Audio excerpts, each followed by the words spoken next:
felt that it was wise to wish too much. To dream too big would only lead to being crushed. Then I met you, you weren't afraid of anything. You taught me how to leave the ground, to use my wings. I never thought a hero would ever come my way, but more than that, I never thought you'd be taken away. Now it's cold without you here. It's like winter lasts all year, but your star's still in the sky. So I won't say goodbye. I don't have to say goodbye. My days of doubt were in the past with you around.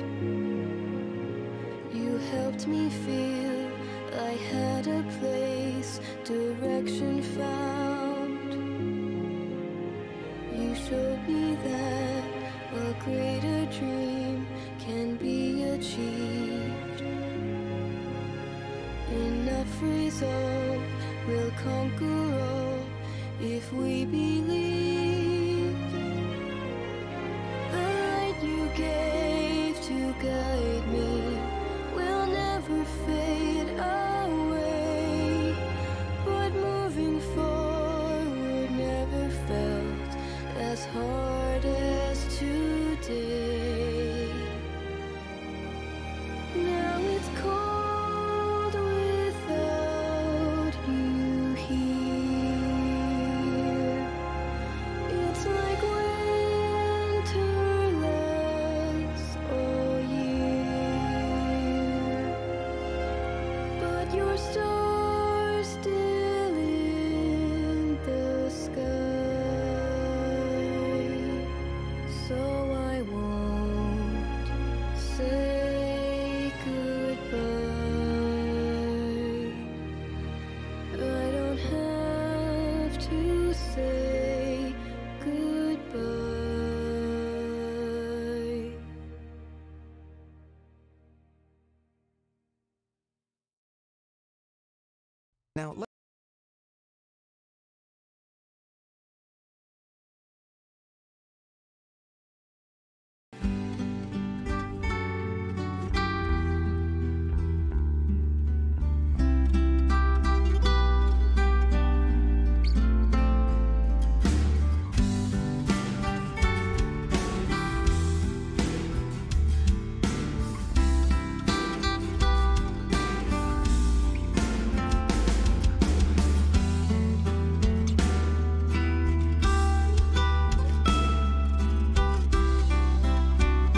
Ladies and gentlemen, welcome to MLD Monday. We're happy to have you here. It is the 10th episode. 10 episodes of MLD Monday so far, and we are still going strong, although I'm still working on that transition over and turning on the mic at the very beginning. At least that time it was a lot more clean. I didn't go through 5 slides beforehand. But hey, those are just kendo problems. Anyway, how's everyone doing tonight?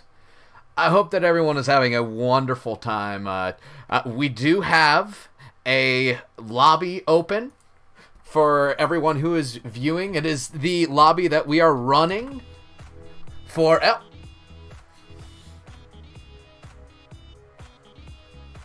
Wow, hey! Crodville! Thank you so much for the Twitch Prime subscription, my man. And of course, Inanimate J in the chat is going to scold you extremely hard. Jay, I'm sorry. Crodville's mine now. But anyway, one thing that you guys will notice is 10th episode, we have actually switched around a few of the sounds and the notifications. There is a brand new follower notification, so it's going to be extremely interesting when you first get to hear it.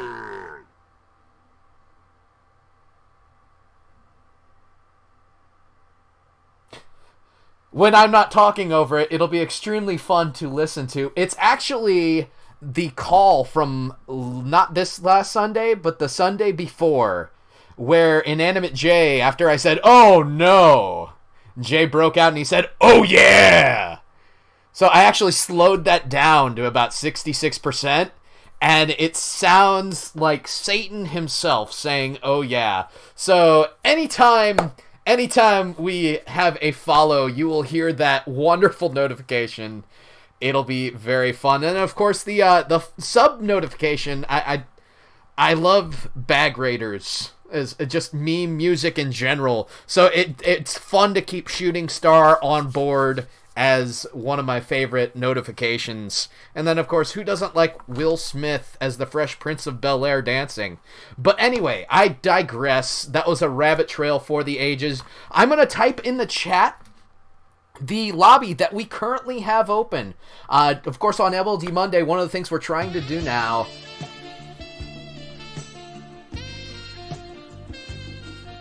Cracer, you beautiful beast. Thank you for the host. I know the stream went half decently. How did Ace go? I think I might have actually saw your demise in Ace, and I apologize if I'm rubbing the salt in a wound. But yeah, thank you for the host, my man. Welcome to the Kendo Slice channel for MLD Monday. As I was saying, I'm typing in the chat the lobby info. This is an open lobby so that people can actually play while I'm doing the interviews. That way, there's a little less of a focus on trying to play for me, and a little less of a focus on trying to play for the people I'm interviewing as well. I've found that over time, it's more of a hindrance than it is a help. It can be pretty interesting to play 1v1s or play 2s with the people I'm interviewing, but I find the conversations are much more constructive if we're able to focus on them. Anyway, you beautiful people, I thank you for being here for the 10th episode. I want to get right into it, to the Kendo Slice hot take of the week. So, with the playoffs coming up, of course, playoffs coming up in the Champ League, we are also right in the thick of the playoffs for Plat League, and some people's seasons are ending. Some people's seasons have already ended. People are talking about, no, I might retire from the MLD. I might not play. I might play for a different team next season, and everyone's, I think, dreading the idea of, oh no, it's going to be a slowdown. But one thing I want to say is let's make sure that we don't allow the fact that we're no longer in the playoffs or no longer in contention for an MLD championship to ruin the fact that we can support everybody by watching these amazing matchups, especially since this is the cream of the crop. These are the guys who have played the best all season long, and now they have a chance to play for, in the Plat League, Blue and Orange Conference championships respectively, and eventually the first ever Plat League MLD championship. Cracer, I see you gifting subs. I say that, but I want to segue into the fact that retirement does, of course, happen, and my hot take mainly centers around the retirement of Half-Shelled Hero. Which is, I mean, it's something that I think a lot of us can be a little bit sad about, but at the same time, I am all out 100% happy for the guy, because when you look at the MLD and what he has put together, we have an amazing organization that's over 400 people strong that has continued to withstand the test of time well over 2 years, continued to grow, and we're at a point where we almost can't sustain the growth that we've had. And that's insane. Of course, that means more people are going to be able to move into a leadership role within the MLD. More people are going to be allowed to help. And that's an opportunity for us, the people who are involved in the MLD on a regular basis, to be the seasoned veterans that we are, to help new people out, bring new people in, talk about what the MLD is, and it's up to us to essentially grow the MLD. Half-Shelled Hero was just the beginning. The dude, yeah, he'll say it himself. There were problems. There were times where it wasn't always awesomeness, butterflies and, you know, bumblebees and honeydew and whatever else. There were times where it also was extremely bad. And despite all of that, we've continued forward, and the MLD is a wonderful place where everyone has the opportunity to grow regularly. And we're going to continue to grow. We're going to continue to make things happen, and we're going to continue to be a place that's non-toxic.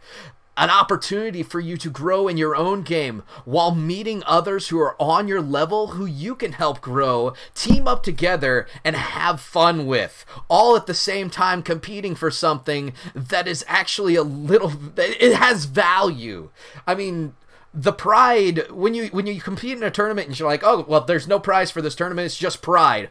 Well, you're kind of like, okay, I'm just doing this for fun. Whereas with the MLD, we're actually investing a large amount of time. The casters invest a large amount of time. The leadership invests a large amount of time. You, as a player within the league, invest a large amount of time into a 10-week-long process where you're able to benefit from each other. Like, as a caster, I'm growing because I get to see so many other people growing. I'm learning because people are investing in me the same way that, say, for instance, someone on a team is growing because their captain is investing in them, or their Champ League member is investing in them.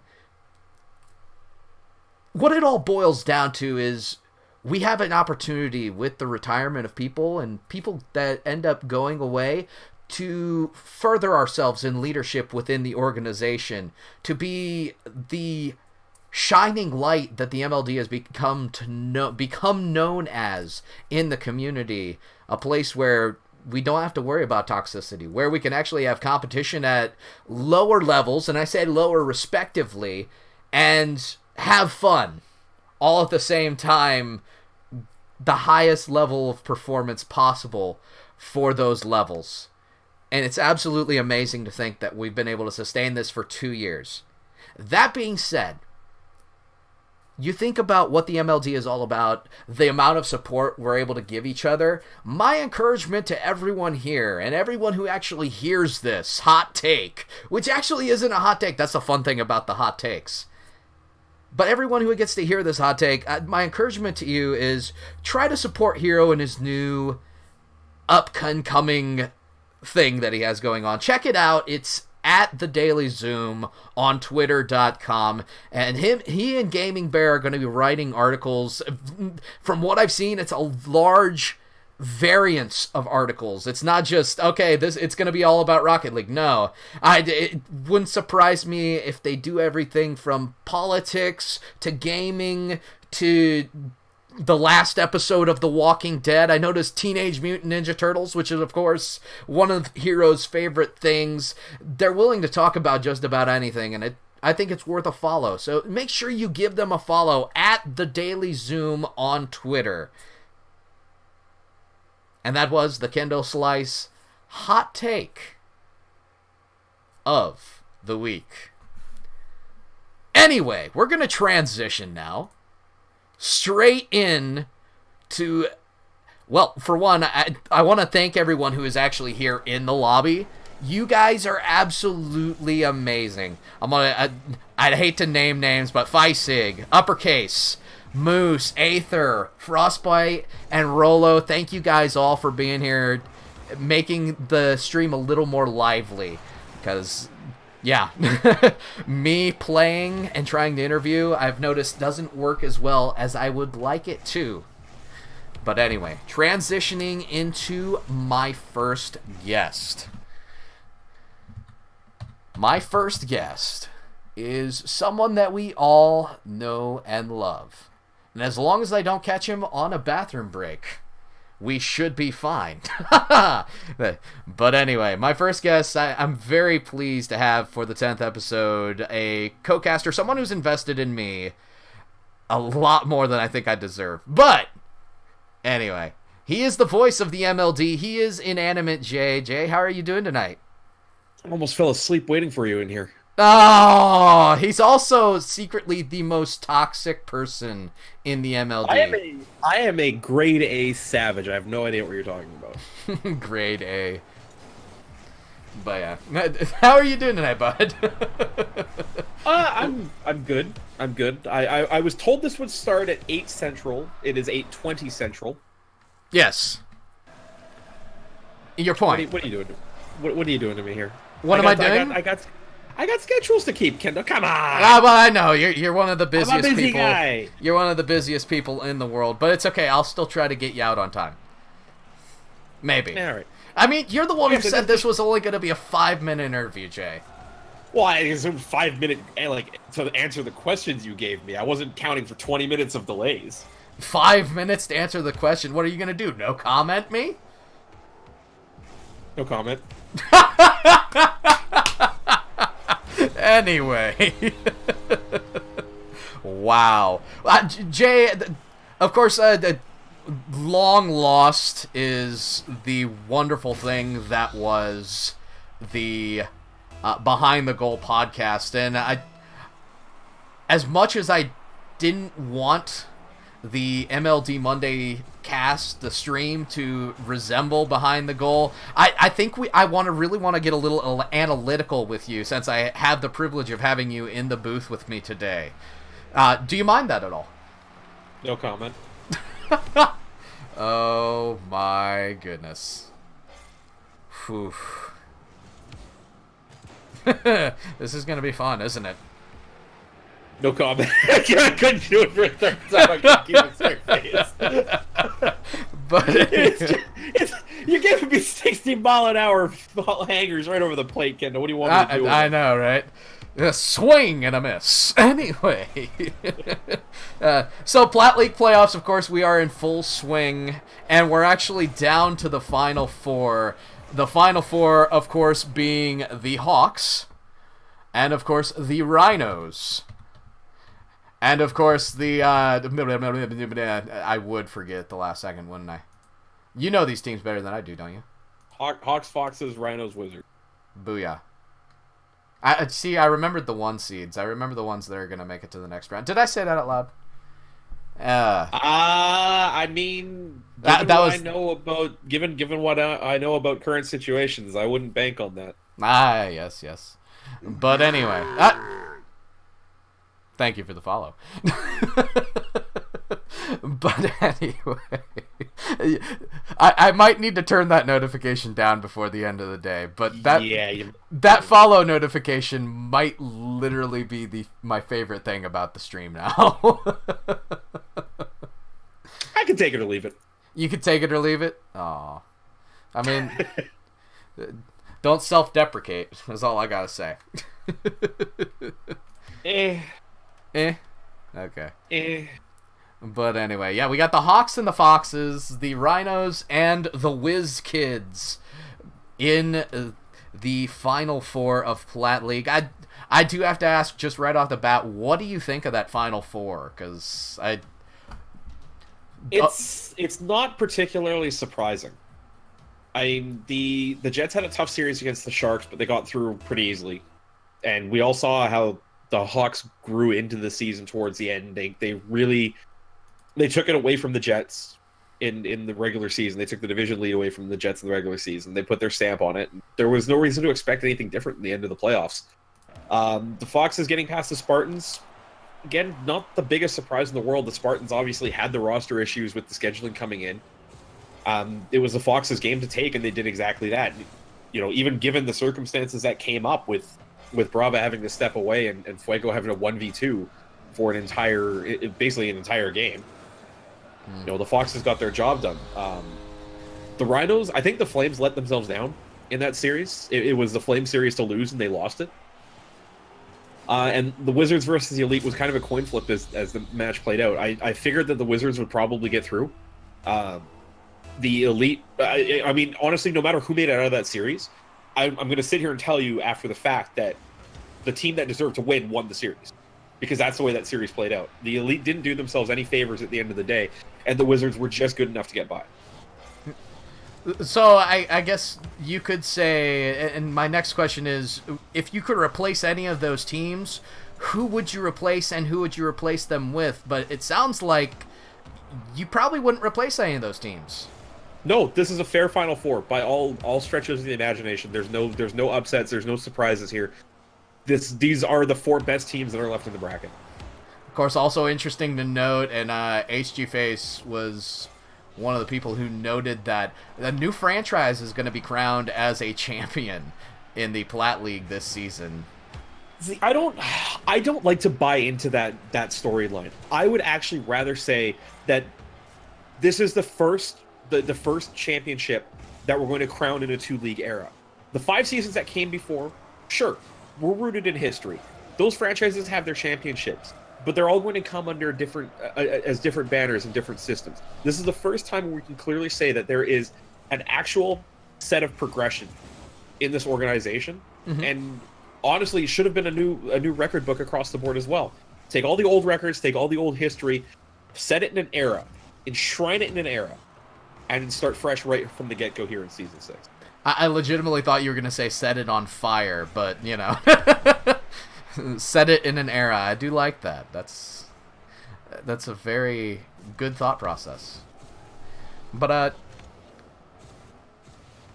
I guess that being said, do you have any predictions for the conference finals? Because, I mean, that's coming up this week. I don't like to do predictions, especially given the fact that I have working knowledge of situations with scheduling and other things like that affect how I would argue with those predictions. So I'm going to give you the no comment on this one. Okay. Not a problem. I guess that means you're not going to give me a championship prediction either, huh? No. Who would be your favorite of the 4 teams, though? Of the 4 teams, the Hawks probably have the best team on paper, the best amount of resilience that we've seen. The number of times that they've come back from being 2-0, 2-1 down late in a game that matters, finding a way to get through. And it's funny how history almost seems to repeat itself too, because the Hawks haven't been back to the playoffs since Season 1. They were one of the top seeds coming into that season and made the finals, didn't actually make it in the end. So, you got to wonder if this is their bracket to lose. Yeah, very well might be. Of course, I love Uppercase and Old Man Ball and the dynamic between the two. and Old Man Ballin with some of his Twitter banter, the hype videos at the beginning. Have you seen any of those, Jay? No, I try to stay off of the global Twitterverse. My timeline is already busy enough as it is. So like, if people out there are following me, I apologize for not following back. I just realized that as I got closer to 500 followers, there was just no way I could keep up with that. Fair enough. I do have some lighthearted questions I'd like to ask. We really dug into the Plat League Championship there, but these are some questions that were actually asked by folks in the Discord, and I do remind everyone who is in the chat, you guys do have an opportunity to ask the guests questions. So feel free to type questions in the chat throughout the interview process, and I am actually taking notes whenever I see a good question. I'll try not to miss a question. If you notice I miss a question, feel free to type it in the chat again. Inanimate J, who does your hair? No comment. Oh, come on. You don't have to. I know you don't have to comment on it, but I guarantee it is the communal bathing of cats. Esper and Endo definitely have a role in that, don't they? And I'm pretty sure they groom me while I'm sleeping, so yeah, probably has something to do with that. Anyway, a couple of these questions are really fun. What has been your favorite on-stream goof, cringe, mess-up moment? I mean, it could be any one of the threes. A mishap, per se.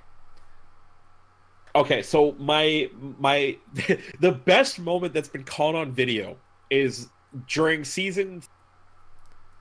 I think it was season 4. Yeah, it was season 4, where Windows Update shut my computer down in the middle of the first series on Pillars, and you actually hear me curse out loud before the stream rips.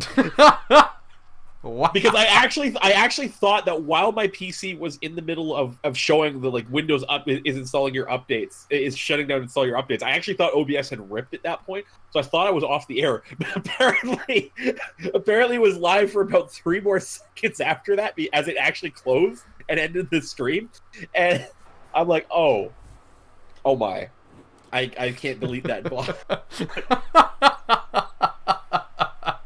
That's excellent. Yeah. That's probably my favorite, because it was something so far out of my control. Because I told Windows Update the only time to install updates was 3 a.m. and it thought 5 p.m. on a Friday was the perfect time to install these updates. Yeah. A follow-up to that, were you reprimanded at all? Or did anyone talk to you about that? How do you reprimand the guy that could literally just say, "Okay, bye, you guys have no stream"? That is a good question. But in all honesty, I'm my own biggest critic.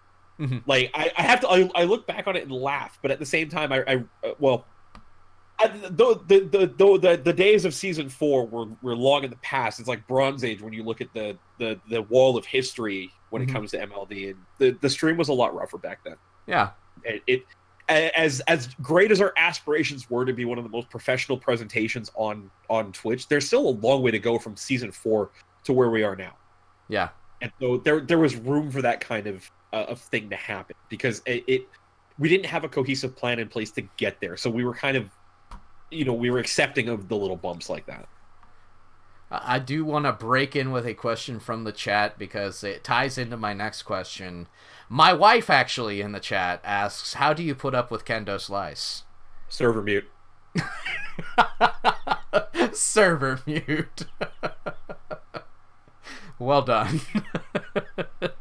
But you joke a lot about banning me. And I know for the most part it's banter, but what is the closest you've ever been to actually doing it? Never. Never? Never. I meme a good game. But in all truth, Kendo, you've been a blessing to the production team, because you're passionate, you're engaged, and you want to be here. And you've put in more effort this season than half of the people that I've had on as casters, because of whatever reason. But you're one of the first people. I'll even forget to message you and you'll come in and be like, hey, I'm available for these days. Nobody else does that. except for maybe Ninja and Curtis, but those two are like the regular, you know, those two are the guys that will put in the time, that will do the grind. Yeah, I appreciate that. That's cool. Wow.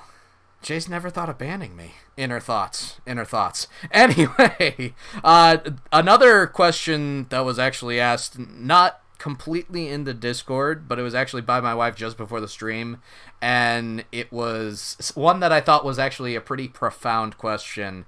I'm pretty sure she's asking for herself, because I know we're both married, and she would like to know, how do you balance the time output between work, MLD, and time with your wife? So, my wife is incredibly understanding that this is one of the things that I'd like to do, that I'm successful at, and that I treat with a degree of respect very similar to that which I treat my job. This is a second job to me. It has been, because it's the only way that you can take something like this and push it to the levels that you want it to be at. Is it always the easiest thing to do? No. But we also have a relationship very much involved in having our own time and our own ability to do our things. Like right now, she's downstairs watching TV, and she's perfectly content to do that, because she knows at the end of the day, I'm upstairs, I'm relatively available if she needs something, and I'm responsive. Like, you don't have to, at least in our relationship, you don't need to put in a ton of time. You don't need to just always, have an hour set aside or things like that. It's just a lot of little things when you get the time.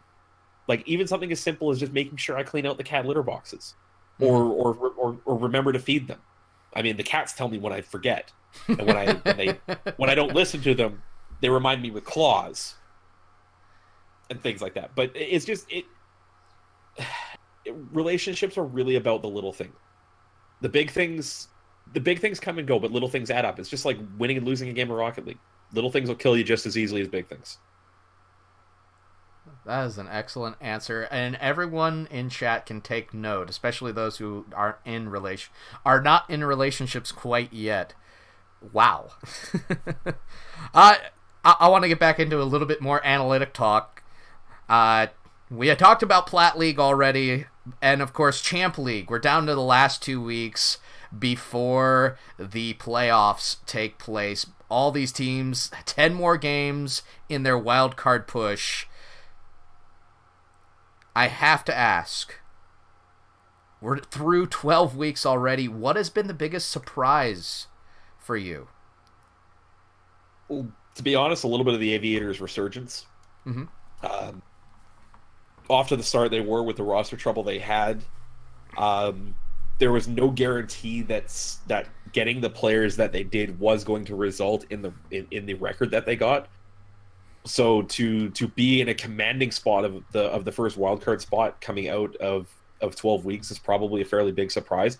On paper, it's not as big of a surprise as it is in practice, because you look at the quality of players on that list and go, okay, that's actually probably about right. But for them to actually go out and do it speaks volumes about that team's ability to just get out there and get the job done.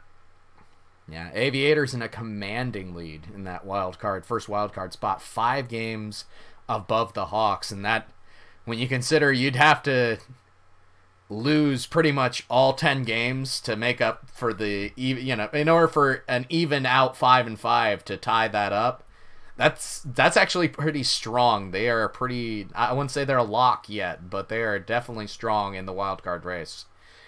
Well, here's the thing about that is they actually already played the Hawks, so that's actually the thing that really hurts the Aviators' ability to try and maintain this, because they have the Ducks this coming week, and that's a tough match. Like, for all intents and purposes, that's a really tough ask of the Aviators roster. So that there's an entire possibility where they get stuck on 37 wins after this week.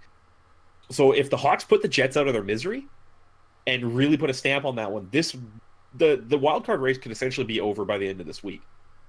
Yeah.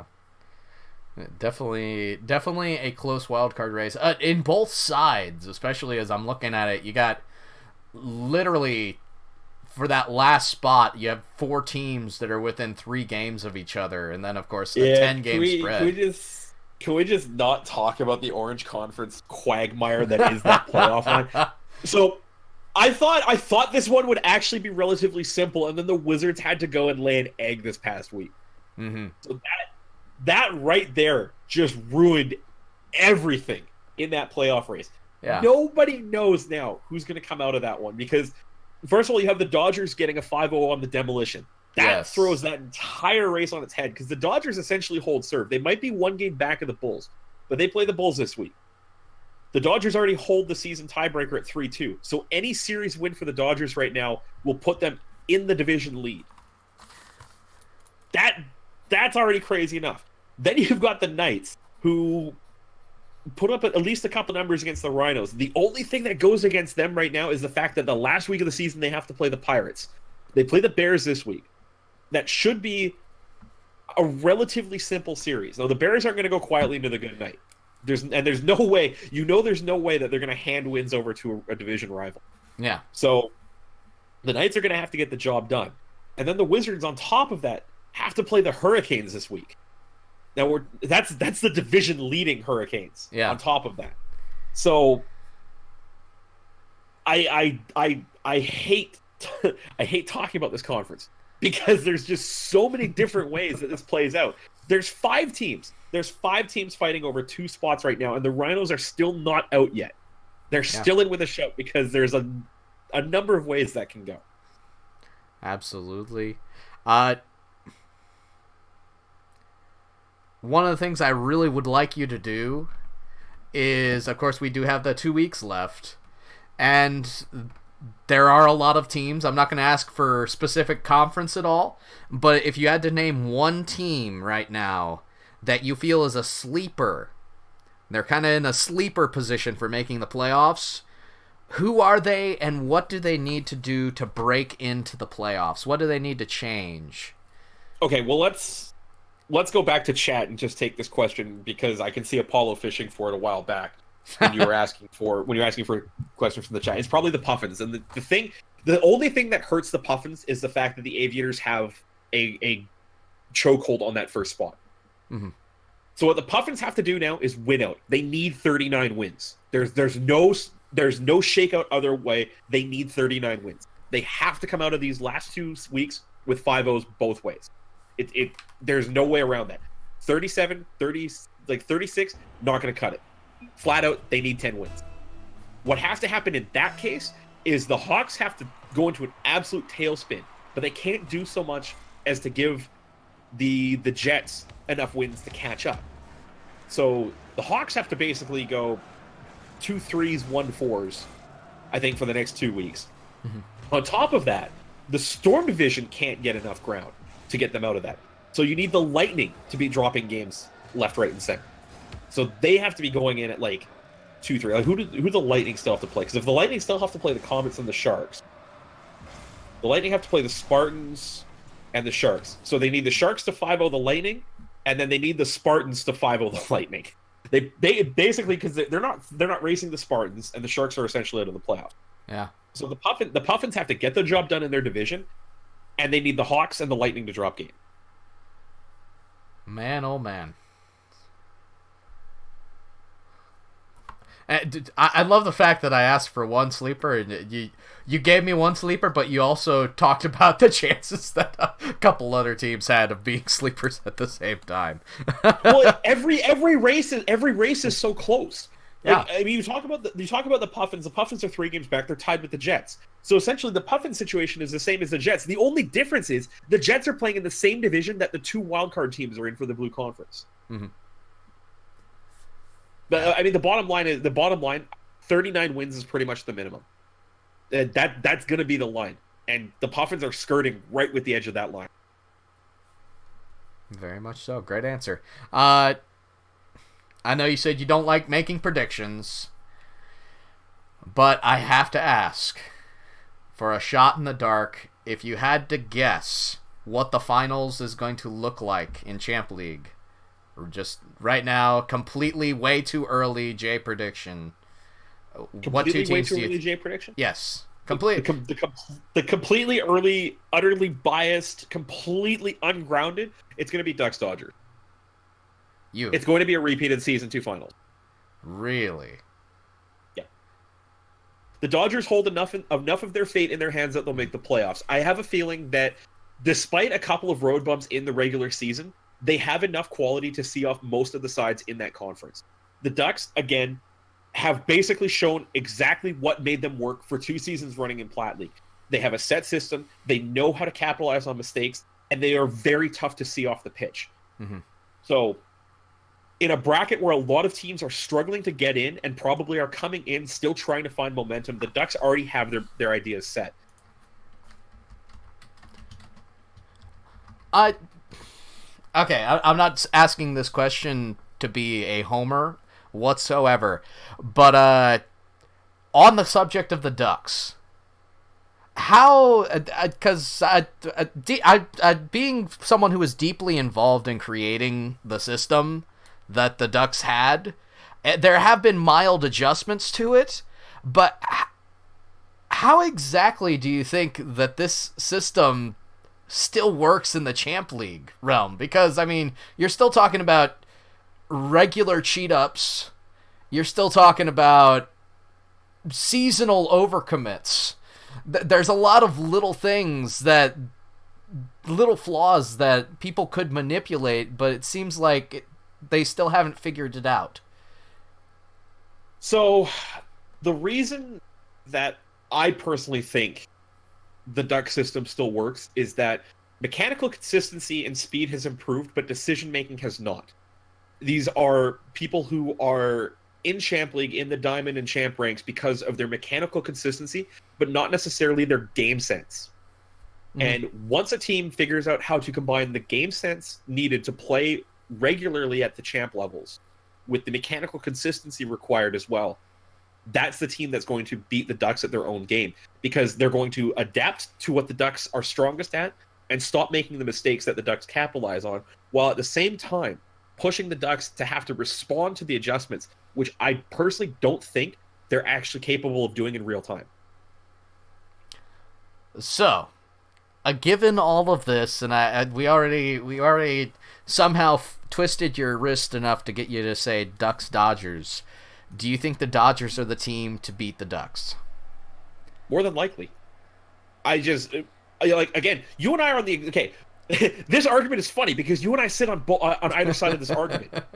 Yes. You and I are both relatively ingrained in each system on either side of this argument. And having played with the top roster for the Dodgers for probably close to 1,500 hours now, I know how they operate. Mm-hmm. I also know that they're the first people to tell you that they're going to lose a game. I was in their comms while they were warming up before their series on Friday night, and the first thing they said to me is, "We are playing terribly. We are going to go and lose." And then what did they do? They drop a 5-0 on the demolition. It's just the ability to recognize when a game is not going their way and make the adjustments required. Sometimes it doesn't come off, and that usually is when tilt is on the table. But they can recognize a problem with the game more quickly than I've seen a lot of players at this level. And so put them in a 7-game series, not a 5-game set, but a 7-game series against the Ducks. I see it ending up as 4-2. 4-3 for hype's sake, but a 4-2 is probably a fair result in their favor, because I feel like they'll probably give up the first game because something was going to happen for whatever reason. Either it's going to be a mistake, it's going to be a misplay, or it's going to be however they come in isn't going to work. They'll probably take games 2 and 3. Game 4, again, probably a flub. And I think they'll fix it for 5 and 6. And then 6 might go either way, and then force a game 7. But if that's the finals I see, that's how I see that breaking. I love the answer there. I'll give you 100% credit. I'm not going to argue either way because I know we're both extremely biased towards. Yeah, this was a silly question to ask. I will say though, Aether's chomping at the bit to know what I feel about the Canes. I feel like the Canes are the type of team that I've been talking about earlier. They are mechanically consistent, but the decision making is where I find the biggest fault in that roster. Mm-hmm.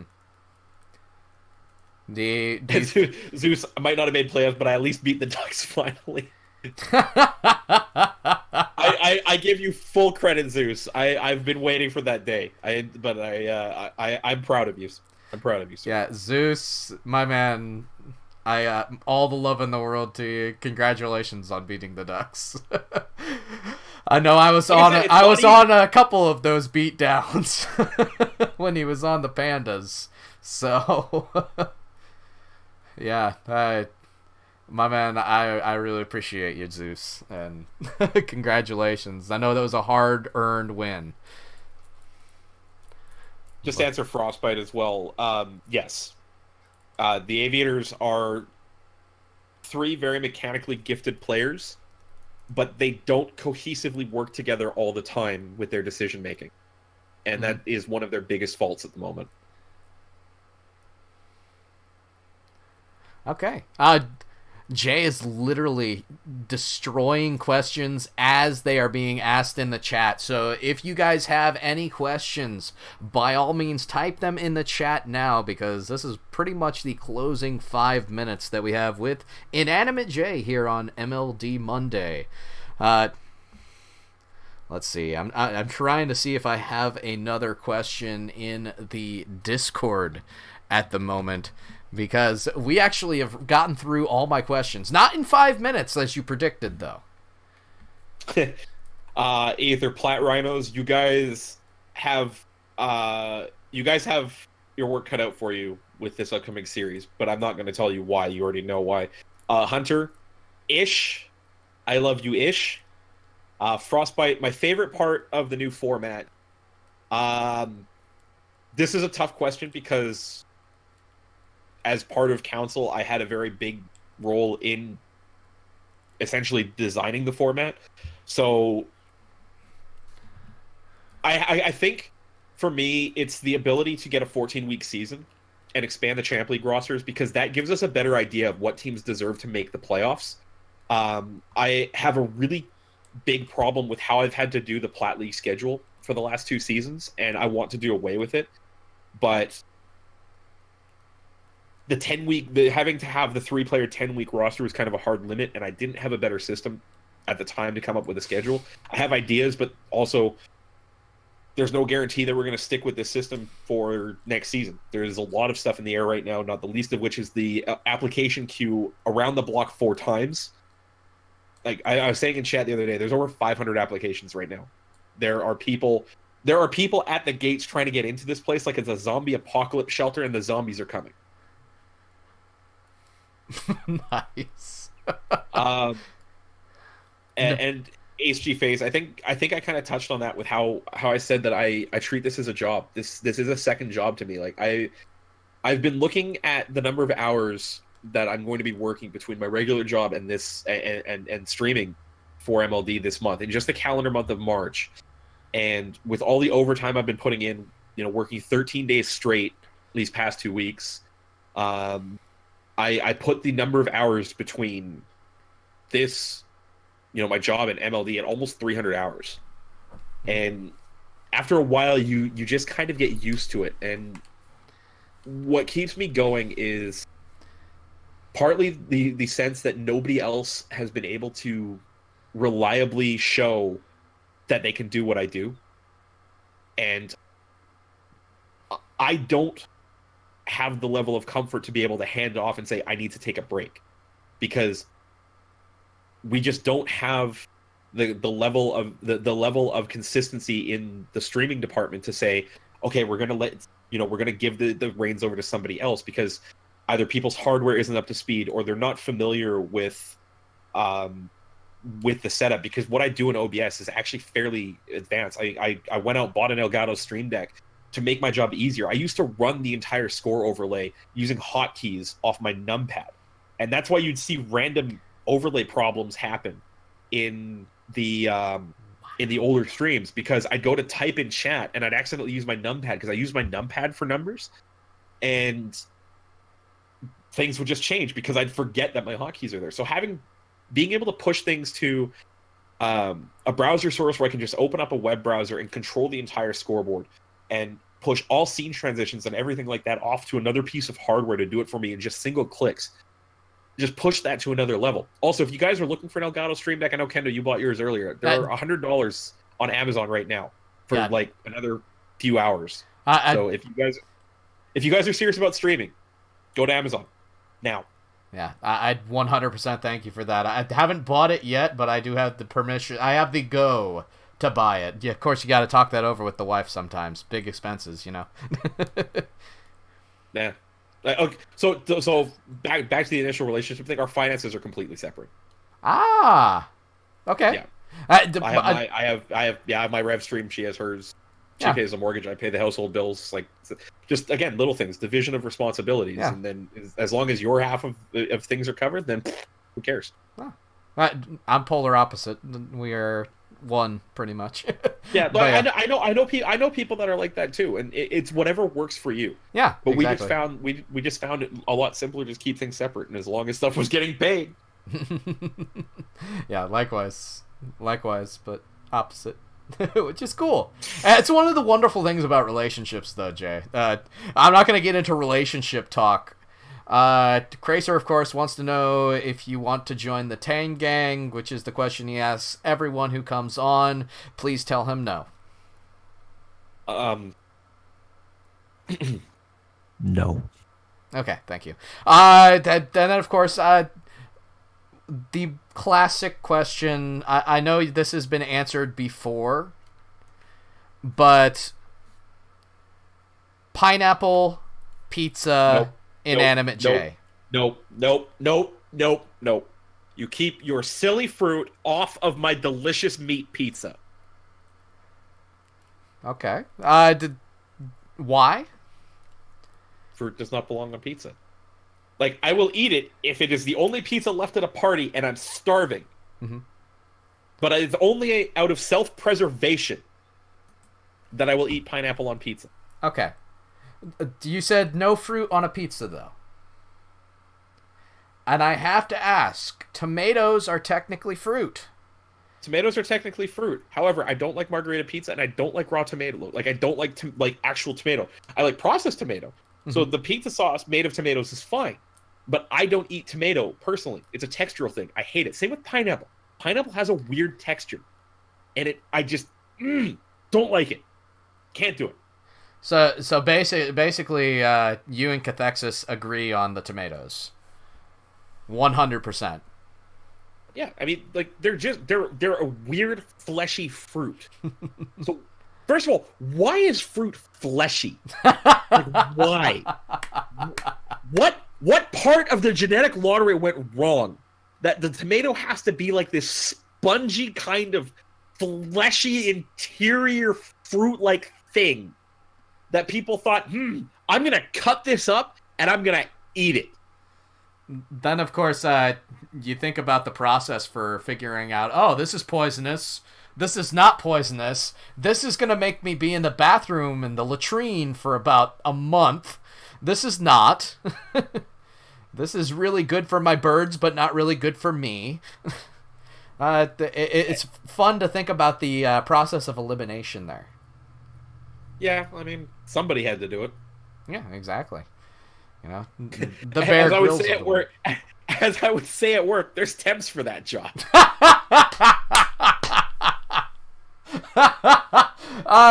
On that note, just we're done with questions. Of course, it's right at the time limit now.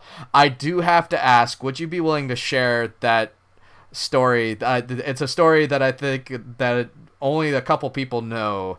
It was in the casting booth about what your temp worker had to do, what he cleaned. Do you remember this story? It was about 3 weeks ago. All right, you've made him clean a lot of things, haven't you? Well, I've also gone through about 3 different temps in the last 3 weeks. So you'll have to be more specific because it got worse. If it's been in the last 3 weeks, things have gotten progressively worse in the process of this cleanup as my work is moving. Well, I think it had to do with a rat. Oh no, it all had to do with a rat. Let me just get this clear. The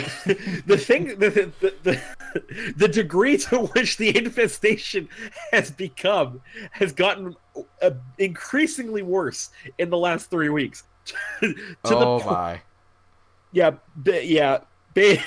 Basically, so no one else has heard this story except for people I work with, but my current temp, who we're actually going to be probably hiring because he's actually really good, I have given him the unfortunate task of having to clean out a full trailer now of Lord knows what, because I've never opened this trailer in 7 years of working for this company. It's been here longer than me. I don't know what's in it other than a wall of like bottles for recycling and broken furniture at the front of the trailer when I opened the bay door. Behind it apparently was pallets upon pallets of like water products or juices or cardboard.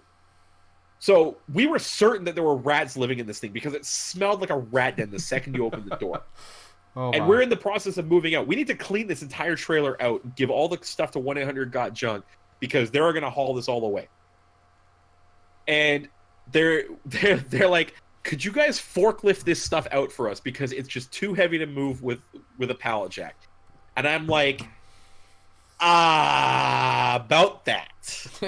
I will be right back. So I walk over to my temp, and my temp and I have been talking about this for the 2.5 weeks he's been here because he doesn't want to do it. I don't want to do it, but one of us has to bite this bullet. So I pull rank, and he's got to do it. And he goes in there, and he's getting halfway through it, and he comes over to me. Like, I'm off doing something else. He comes over to me, and he's like, so I just ran over a raccoon. And I swear to you that he did. There was apparently like at least 50 rats in this trailer and a raccoon. So he runs the raccoon over with a forklift because this is what he does. And I swear, up and down, 1-800-GOT-JUNK took that thing with a shovel, threw it in the back of one of their trucks, and drove away.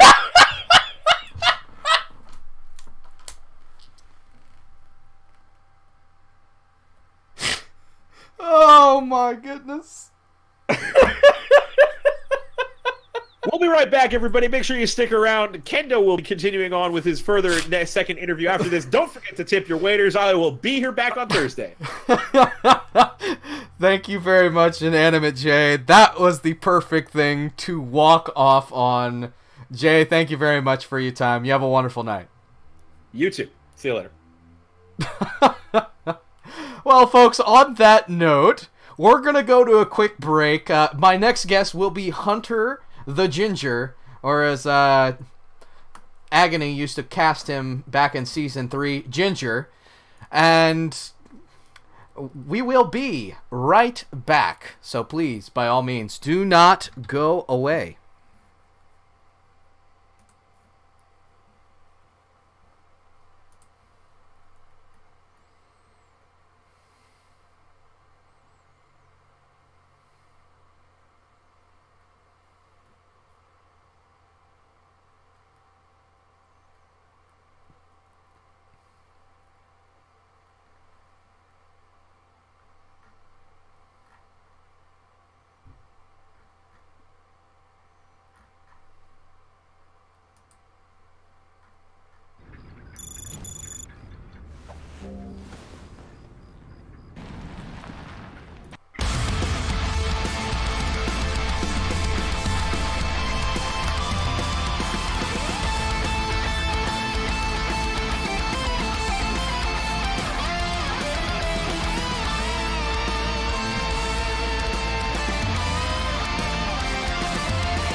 And we are back, ladies and gentlemen, Ascending Champions!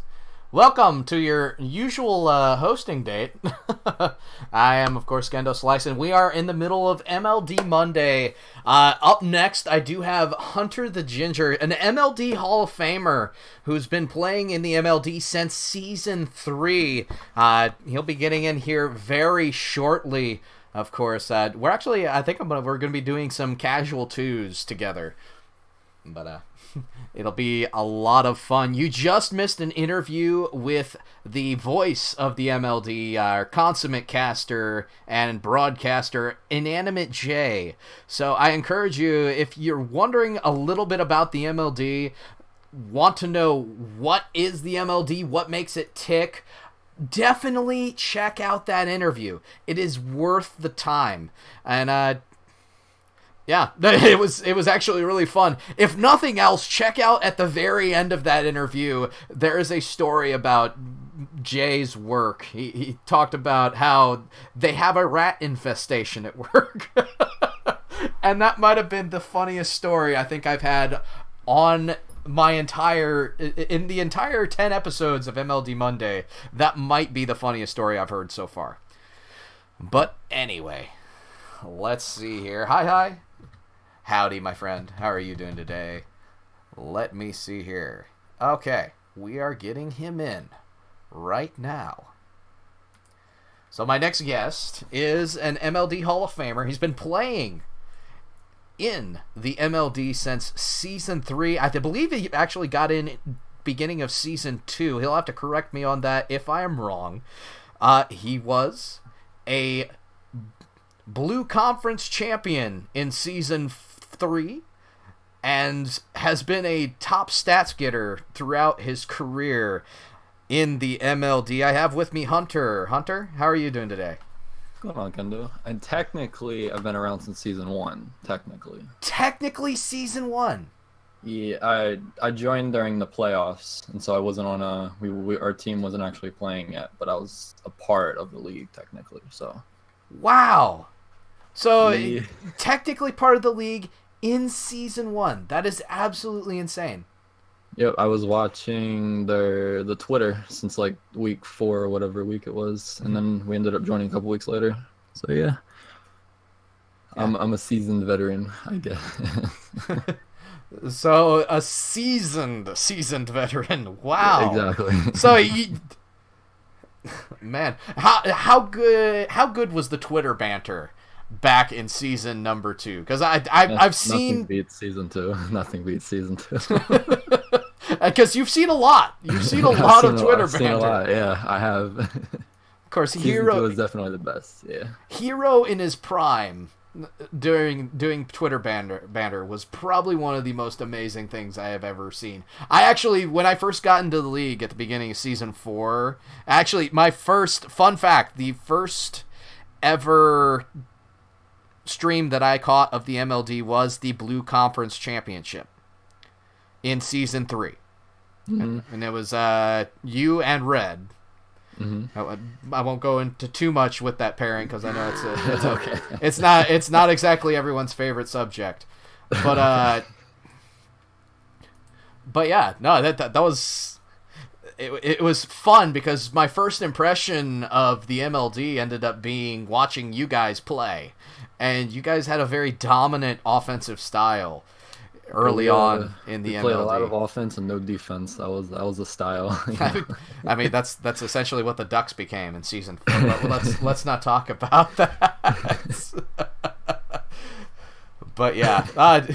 Anyway, dude, Hunter, it's great to have you on.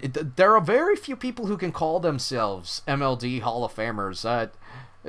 What kind of benefits does the MLD Hall of Famer tag bring you? It brings me a light blue color on my Discord. It's nowadays it's kind of weird because a lot of the new people don't really understand what it means, but it basically just means that I've been around long enough and I was good enough, I guess you could say. I was respected enough, so yeah. Throughout your journey, because I thought you had come in I did not know you had been in since season 1. So I didn't play season 1, so technically it's only I've been playing since season 2. But I've known Hero since basically the beginning. So that's how I'd word that a little bit better. Do you mind taking me through your journey? I know the Wolves. You had a stint with the Rhinos and with your good friend and teammate Azulite. I started off. I just found them on Twitter. I don't even remember how I found them, but I found them on Twitter, and I watched for like 3 weeks, and I was like, "This is the greatest thing ever!" It's a bunch of NFL franchises basically just screaming at each other on Twitter and then playing Rocket League. So I thought that was I thought it was pretty cool. So me and my buddy Ravens fan, who's still in the MLB, by the way, shout out. Yeah. We ended up making a team together, and it went on from there. Yeah. Very much so. What was the team at that point? We were the Wolves. It was the Wolves. So you started out with the Wolves franchise.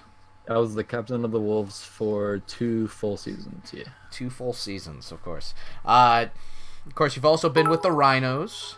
Yep. And if I remember correctly, you took a break in season 5. After the Rhinos, I took it was either 1 or 2 seasons of break. Yeah.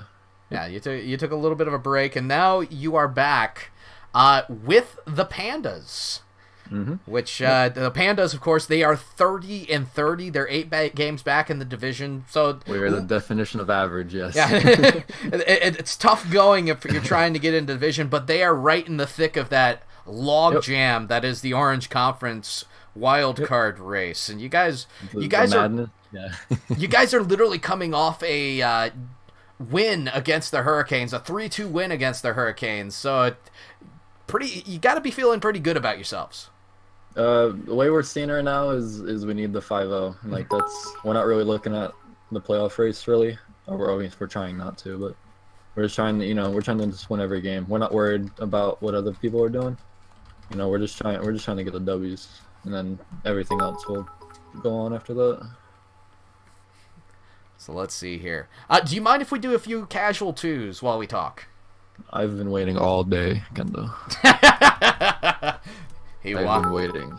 He wants the casual 2s. I want you to carry me. That's what I want. Okay, so the goal is for me to carry you, correct? Yes, that's the goal. Okay. This will be extremely interesting. I don't know how it's going to happen, if it'll happen. But let's go. Anyway. But yeah, 3 games back in the wild card. I did not actually go through to see how many plays you have left. Do you have any more plays on the season, or are you done? I think I play the final 2. You play the final 2? I think so. I know I play this week. I know that. And then I can't remember if I play the last week or not. It'll be interesting to see though, because that'll be fantastic if we need like 2 wins or something, or 3 wins to get in. That'll be great. That's just what I want to hear. But yes, indeed. Bondo, thank you for the bits. 007 James Bondo Sanama. Throwing in the single bit donations like crazy. Now, I warn you, I completely overcommitted on that ball. That's fine. That's why we're playing casuals, Yeah, exactly. I'd like to call that a J Monta. No, I'm joking. That would be acceptable. Never mind. That's more of a Mateo, actually. You can call it 100 too. That's fine also. Let's see here. I will always take your bits, Bondo-sama. Did that sound wrong? My wife's in the chat. She'll let me know if it sounds wrong. That's all you need. Yeah. Of course, the fun part is this is the second married person that I've talked to today, which is extremely rare for the MLD, let alone gaming community in general. I mean, talking to Inanimate J, I guess I should just ask, how's marriage? It's good. We're almost at a year, so it's been fun, man. It's weird being only 20 and you're saying it's been a year anniversary, but it's been fun. So 20 and 1 year married. That's congratulations, still in order, of course, since you're still in that first year. I know the honeymoon stage, likely the best time of your life. Ooh, I would agree with that. Yeah. So how I guess I don't mean to say this as a prying question, but is she very supportive of what you're doing? Because I know you're involved in, I'll call it semi-professional Rocket League. You guys were part of the Coastal Mayhem roster for the longest time. Mm-hmm.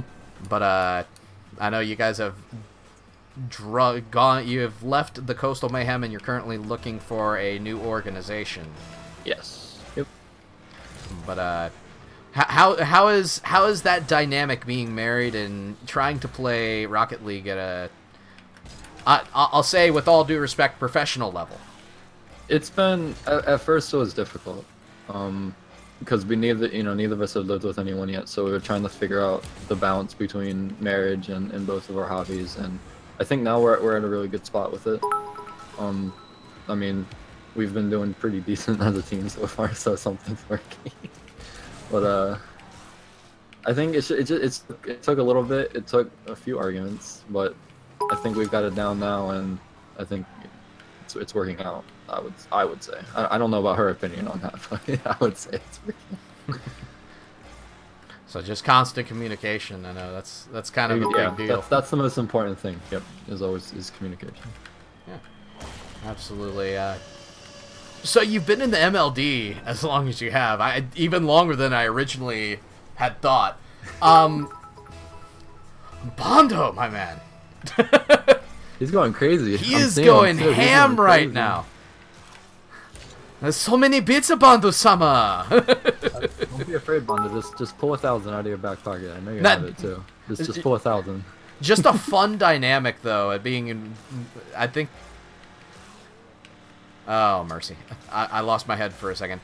Fun dynamic, though, being involved both in Ace and the MLD. This is not the Bondo that we know from MLD. This is actually a different Bondo. Oh, it's not? Okay, well, then that's one of the funny things. Okay, I'm wrong now. Okay, that's fine. I mean, you can still donate 1,000 bits, Bondo. That's fine. I don't think Kendo will complain. Wait, is he actually going to donate 1,000 bits one at a time? That would be awesome. This is insane. I'm in full support. Oh crap! I centered that perfect for him. So we're gonna pin. He beamed it. But yeah, on that Coma roster, you've had a lot of people that you've had the opportunity to play with. I completely cut off my other question, and now I'm going with this one. But you've been able to play with. Of course, it originally it was originally you, Azulite, and Tasty Chicken. Yep. Which is a lineup of MLD Hall of Famers. The original OGs. Yep. And how did for those who don't know, and I guess a lot of people likely don't, how did you guys do early on in tournaments back in the day? When we first started playing, that was when Mythical was first started. So we played in like the first 10 Mythical tournaments. And for the first little bit, we probably made the quarters of every tournament we played on Mythical. So I don't know if that says how bad the competition was or how good we were or whatever, but and then there's the sad case of me falling asleep during RLCS, so we didn't get to play in RLCS together. Yes, I do remember that story. Every time RLCS comes around, my chat doesn't shut up about it, so it's we did well enough, I would say. I can't remember a single league or anything that we played in, so I can't remember like any actual finishes that we had. But for a team full of Plat 3s and Diamond 1s, I think we did fine. Mm-hmm. Absolutely. But that's almost a year and a half ago, so yeah, it's a while ago. The team, of course, developed. I know Chicken and Azulite kind of were taking a step back from Rocket League. And then you had the one and only Beaner himself, Reverse Fridge, and Taunting Toad. Yep. That was, at the time, the farthest we had either of us had made an RLCS, and that was a huge accomplishment back then. I apologize. I think we made it to the losers quarterfinals, and that was when RLCS was just the one big qualifier. That was when it was, I think, because didn't Scarlet Wings make it pretty far in that one too? Yeah, they made it to the losers semis, right? Or losers Yes. finals, one of them. We were jealous. I'm scoring? No, I'm not. Oh no. I've Back had pass? enough Kuma losses. This is fine. This is fine. Say it word. But yeah, I know we made it pretty far with the Scarlet Wings, and that was mainly Rye. bumping. Here, take the bump. Yes. That right there, somebody needs to clip this, because this is actually team play at its finest. Not only did I bump you into the ball to send it back into the corner, but then you set me up with this perfect pass. I'm the best passer NA. Have you Oof. seen? Man. No, don't clip that. That's actually completely wrong. But we're gonna pinch Oop. it. Oh, my bad. That was close. But, This is fine. then the most recent Coma roster, it was you, Mateo, Jay Monta, who is now departed, Yep. and Kunix of the Jets. Yes, sir. Oh, he's not playing. Oh, good. Oh, he's not playing? He. Oh, I meant the guy that was in. the Oh, team. no. I was going to say, what the... Yeah, we're still actively looking for a new person to add as well. So that's the roster isn't set yet, but at the moment it is me, Kunix, and Mateo. Yes. Ooh, that's not a good one to miss. He's gonna be in it. Told you. I should be a costume. Everyone's a reverse fridge alt. It's true. Oh, I'm the best scorer NA also. Yes, indeed. Offense. But Let's yeah, just do this. so yeah, the Coastal Mayhem squad. Of course, you guys are looking for a new organization. So if you are an org, make sure you DM my man. To you, Yes, sir. I believe. Aw. You shouldn't believe. I'm sorry. Ooh, He's gonna do me. Never mind. ooh. More like I'm gonna do ya. There it is. This is a PG stream, Kendo. That's twice. I've almost knocked your bumper off. I'm Oh. bumping.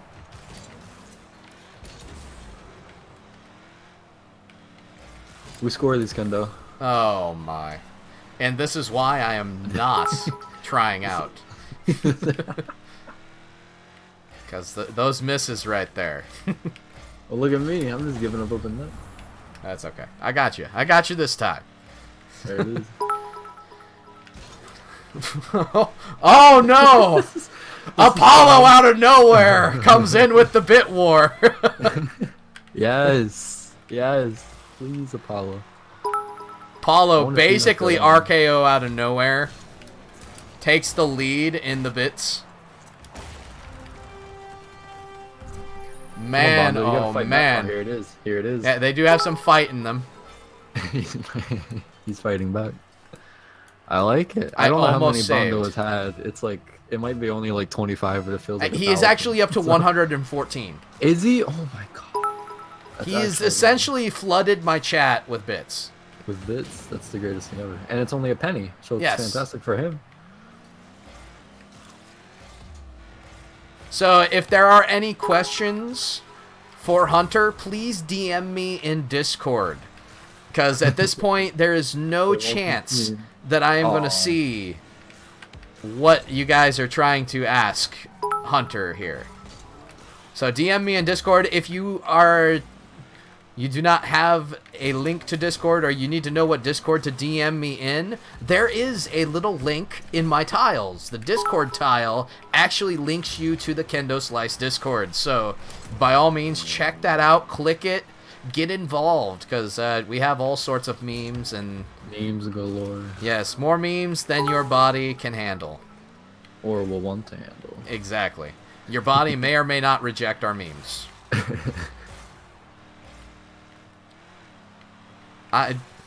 I kind of feel bad for these guys right now because I do too, because we're not really even What? trying. Mr. Kilt, what are you doing, Here sir? it is. Yes. Yes. Mr. Kilt, Yes, please. This is the greatest thing ever. you Oh, this is I've never You, seen sir, only bits. are What? Yes. Let's keep it going. Oh, I'm loving this, Kendo. I'm so honored to be a part of this. Mr. Kilt, you are amazing, sir. Oh my goodness. Just for you, sir. Just for you, I'm gonna get dunked on when I try to score. Gigantified. Ruining me. This is the greatest thing ever. How many is that? That is 5,000 bits. I respect you, sir. Kill, you're my favorite person in the world now. Mr. Kilt, thank you, my man. I'm legitimately overwhelmed right now. I haven't seen a chat like this since when Ninja was streaming with Drake Fortnite. when he mentioned Amazon Prime subs, and literally his whole chat was only Amazon Prime subs. Apollo! Oh my gosh, Apollo's going nuts too. Yes. You guys are nuts. Yes. Well, this is the greatest thing ever. My chat is literally just bit donations. I'm looking at the little scroller, and it's literally just bit donation, bit donation, bit donation. Oh, I'm so honored right now. Wow. This is the greatest thing ever. You guys are nuts. You're out of your mind. I love you guys. Wow. This is so great. I've been trying to get to this question for a little while now, but You've been distracted. It's fine. you're one of the longest tenured players in the MLD currently. What has the MLD meant to you, or what has the MLD meant to you over this time? It's just been a lot of fun. Like, I think nowadays it's changed a little bit because I think it's gotten a lot more competitive than it was before. When I was playing in season 2, it was just all it was just a bunch of memes, and and so it's been a lot of fun playing. It's been great because I'm really sick of ranked right now, and I have and it's been giving me a reason to keep trying to get better at this game. Besides playing with my thirds team, obviously, but the MLD, it's always given me a reason to keep playing, and it's always given me players that want to help and that want to make me get better. Because there have been a lot of times where I've wanted to quit playing, and I've had a talk with Jay about this before, and I've had a talk with a bunch of other people about this, and they always talked me back into it somehow. I don't know if I'm grateful or I don't know how to feel about that, but it's been a lot of fun having a good community, a non-toxic community to talk to. Is this still going? It has to be. There's no way it hasn't, because you're not playing, and yep, it's fine. I don't even care. Kilt, you've broken me, my man. You have absolutely broken me. This is the greatest thing ever. I'm not Mr. even- Kilt, you have broken me, my man. Wow. I can't even concentrate either. Kilt, thank you so much. Wow. Mike is my guy. I'm not crying. These are tears of joy. This is man joy. This is for you, Kilt. Oh, I tried. I can't even play. Oh my goodness. I'm so happy Oh for my you. You have no idea. Like, I'm so goodness. happy for you. Like, it's not even funny.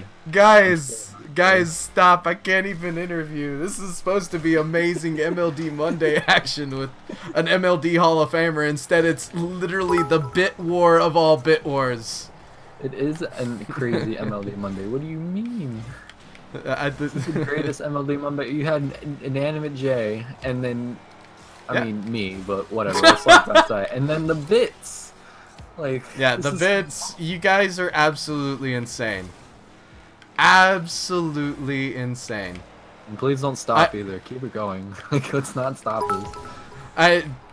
I guess this is a good time to say there's an Elgato Stream Deck gonna be in the mail in the next couple days. Because this is, you guys are nuts. Oh, I went for it. Oh my goodness. But yeah, no, I remember you're okay. Part of your answer, I remember some of the problems that you guys that you had end up having. You really reached out to some people for encouragement, and I think I even had some words of encouragement for you at one point.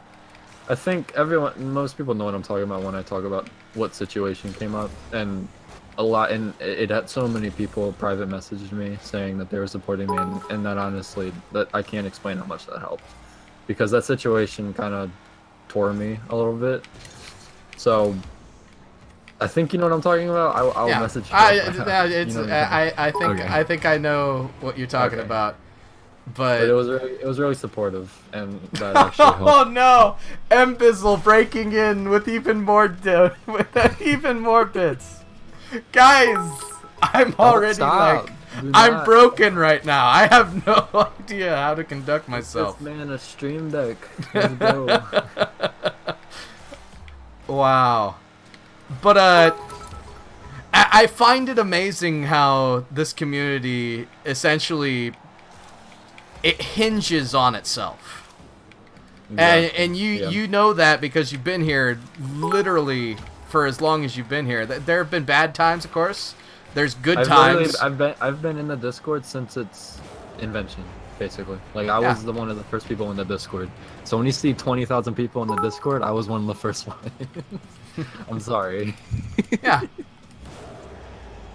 Wow. I've seen the highs and I've seen the lows. And the highs are really good, and we made it through the lows. So this is one of those communities where not many communities would have made it through it. And everyone in here was strong, and we did it. I couldn't bring home a championship, but that's fine. It's fine. Well, yeah, the season 3 you did play for a championship. You ended up losing out to Half-Shelled Hero and Lockman.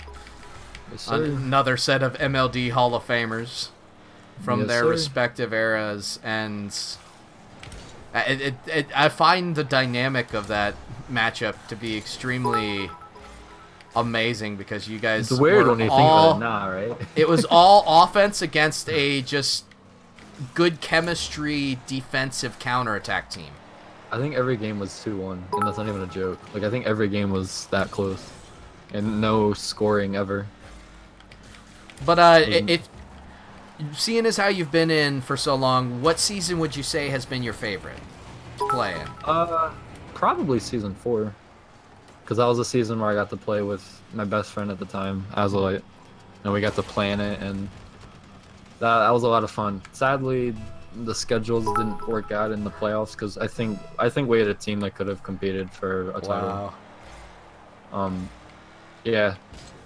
Oh, talking about relationships. I went on my honeymoon the week before the playoffs started, and so the day of the playoffs, I hadn't touched Rocket League in 2 weeks, and then I got to play in the biggest game of. We got 4-0'd, obviously, because I did not play well. But. And then I think after that series is when I retired for the first time, for the only time. Story time. Yeah, story time.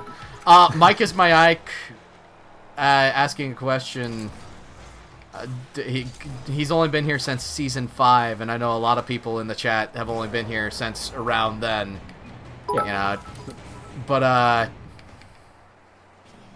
wow. I'm sorry. I'm literally overwhelmed by if I were you, what is going on in the still chat. Not said anything, so you're fine. Wow. This might be the greatest stream I've ever been a part of, and I made it to I've been deep in RLCS before, so that shows where this ranks, Kendo. Yeah.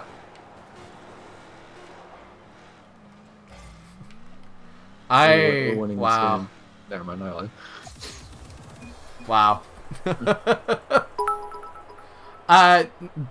Mbizzle, Bondo, Cracerlink, Apollo, Mr. Kilt, you are nuts. Every single one of you is nuts. I can't even GG in the game right now. I'm like toxic. No, don't worry. We'll take this whole 40 seconds. You don't have to worry. Man.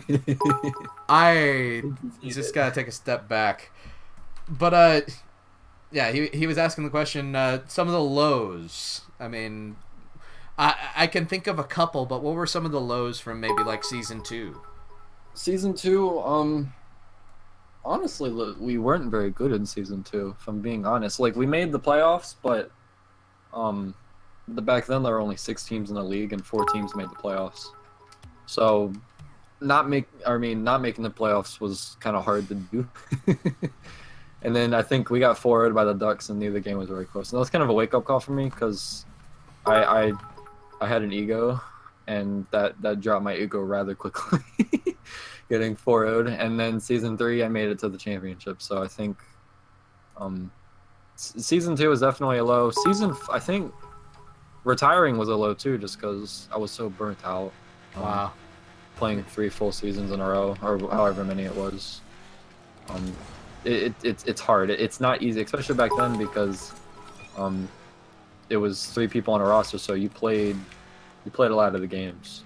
Nowadays, with Plat League understands it, but Champ League is 4, so you don't play as many games. So I wouldn't say it's as much of a quote-unquote grind, Yeah, as it was back then. Especially in season 2 and 3, because in season 2 and 3, there were no restrictions on anything. So I played, not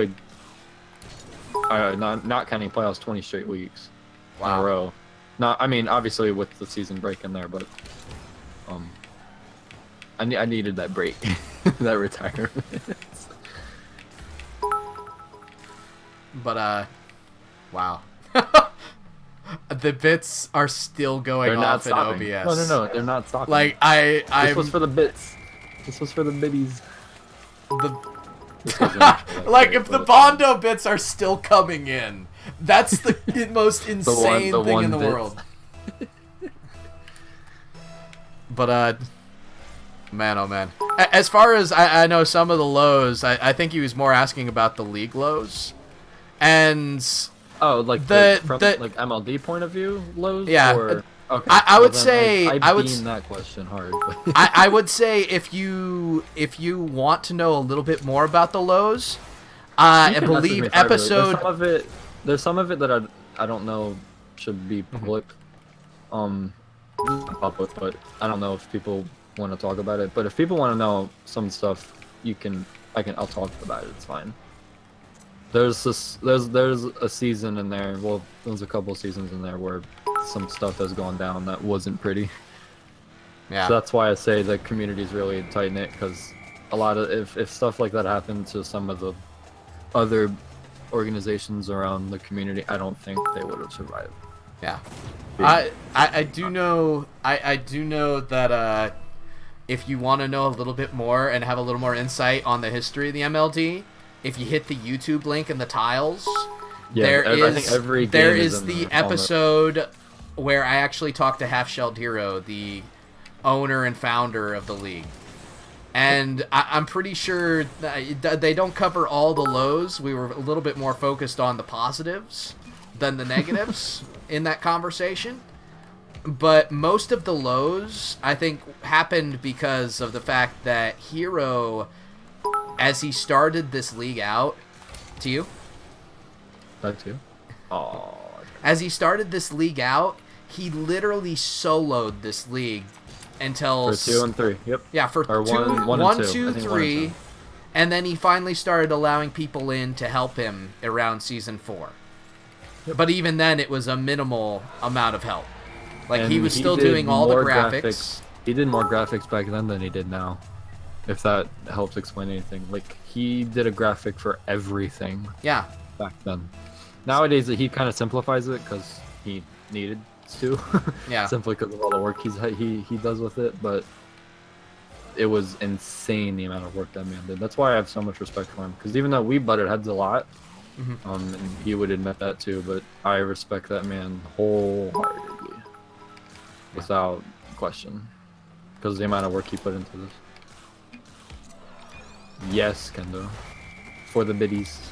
For the biddies. No, I'm joking. Yeah. And, I mean, a lot of it had to do with that. I'm not going to go into some of the information that I have from Hero. I'm freestyling this into our own... No, I'm joking. That's fine. I'm not going to go into some of the information that I have from Hero, because I have a decent relationship with Hero myself. Just from all the talking throughout the seasons. And then there was a time where Hero got so mad towards the end of season, I think it was 4, or season 5, that he almost basically closed shop. Yep. And I think there was about 4 or 5 of us that were literally just DMing him like crazy, trying to calm him down. But he essentially had a nervous breakdown at that time. And there are little things that if people knew about, it would be a little easier to understand. But there have been a lot of lows, and I think a lot of that stems from the fact that it was one man trying to carry the world to build this thing up. And that happens with the council a lot, because the amount of work that the council puts in, I mean, the interview I had with Jay, completely... Yeah, he put in 300 hours this month, right? Or something crazy. Yeah, the amount of hours Jay has put in, because, I mean, I know I personally will work anything from a minimum 40 hours to upwards 50, 55 hours a week. And that feels like a lot, and then you hear 300, and you're like, wait a minute. Well, yeah, he did well over 300 in a month. And I was just like, that's mental. Yeah. You divide that up by 31 days, you're talking well over 60 hours a week. Yeah, like when does 80 sleep? hours a week. When does the man sleep? I don't know. But, yeah. And Bumney in the chat, exactly. I'm not going to repeat that. But I agree with that. There was a lot of emotion that went into everything. I mean, was that a flaw per se? No, because, I mean, people lead by emotion a lot of the time. But when you're in a position like that, you can't always do it. It's not... It's imperative that you are able to... Oh my gosh, the bits! They're still going! Aragon! They're not gonna stop. You're gonna stop streaming. People are gonna be coming. Aragon, thank you, my man, for the bit donation. It's literally insane. You guys are insane. I'm trying to do something here. Oh my goodness. Man, oh man. Hunter, stop! Hunter's like, hey, I'm gonna get you now. I'm gonna make you cry. No. I've been trying to get bits every stoppage in game.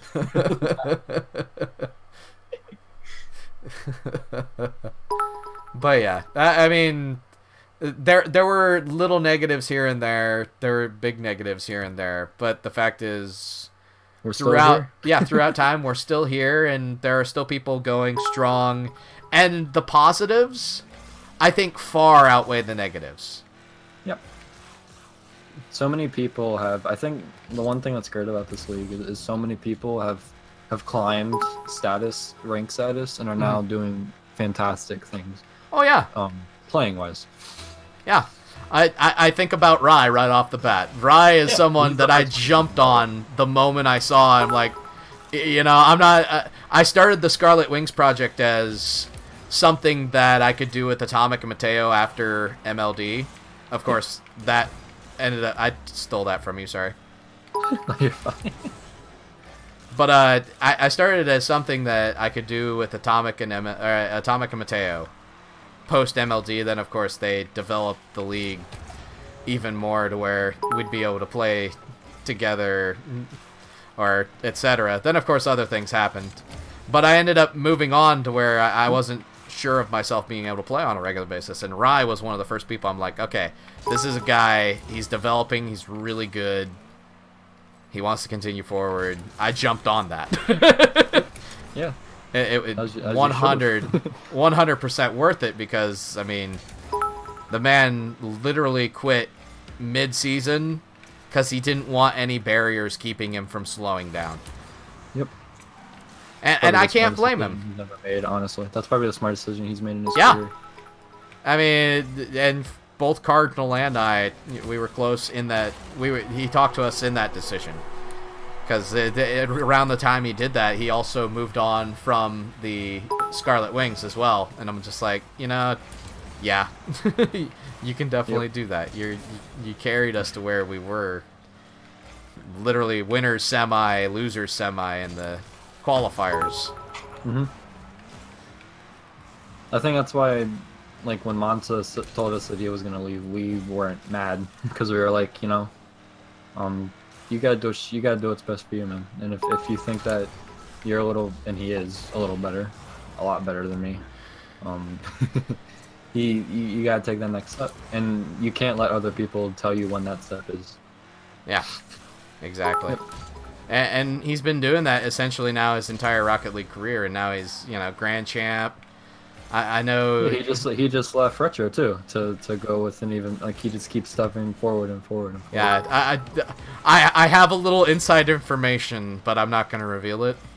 I know what he has in the works. I think I do too, but I'm not gonna. Yeah. I won't say anything on the stream. I'm Yeah, sorry. we're definitely not talking about that 100%. But the Oh, what he has in the This is- works, if it actually comes to fruition, might be the most amazing thing in the world for him.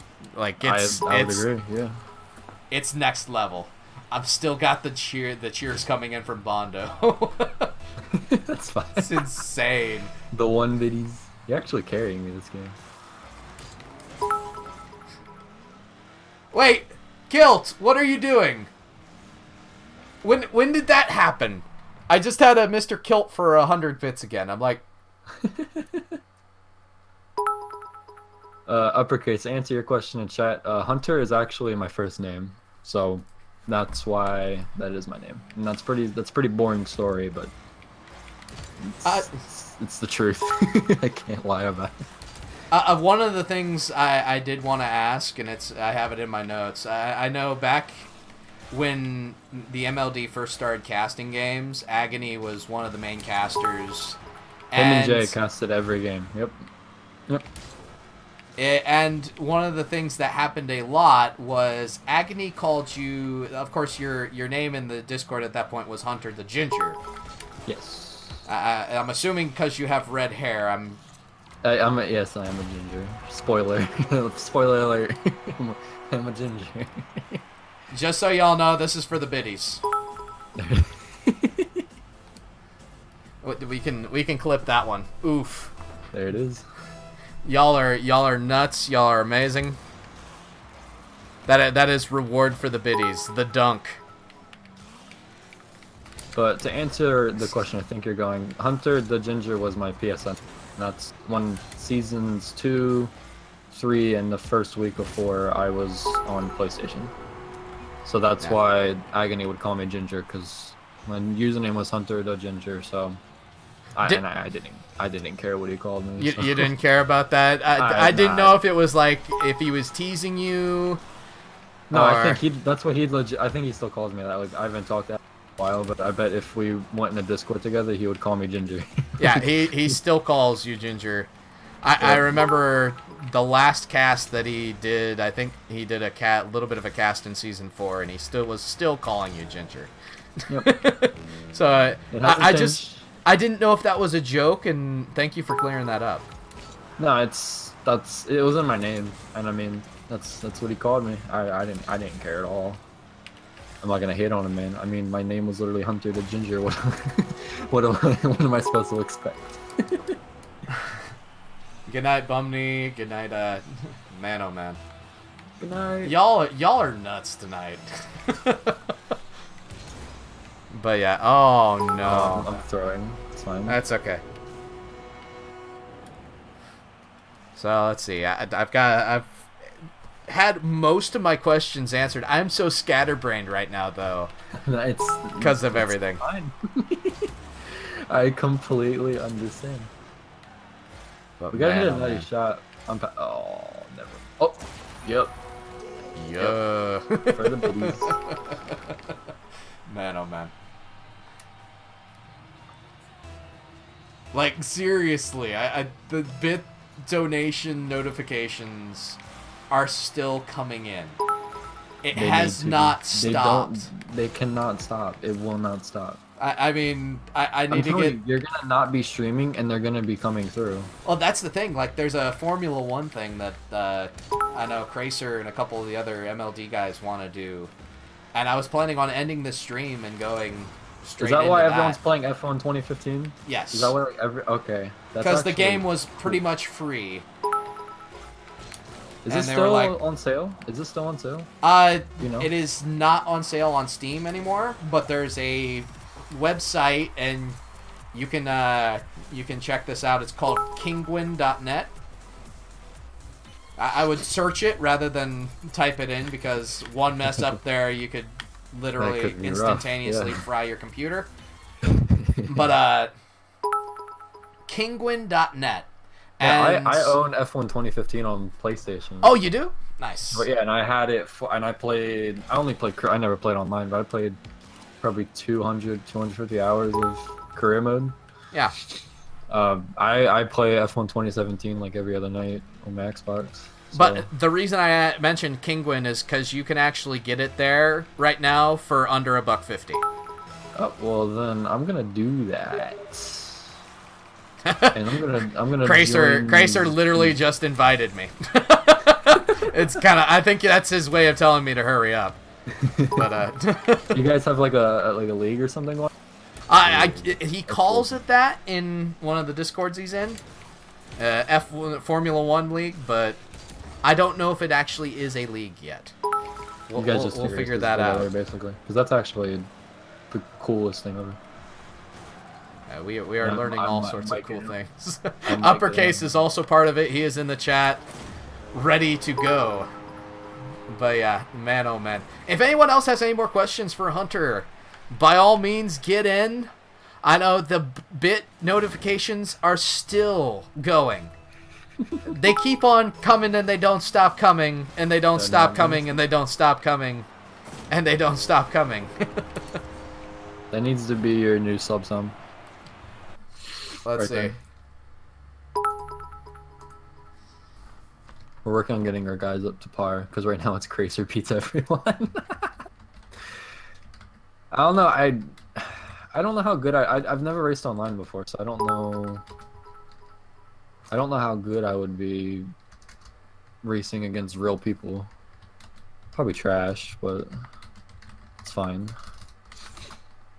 There we go. There we go.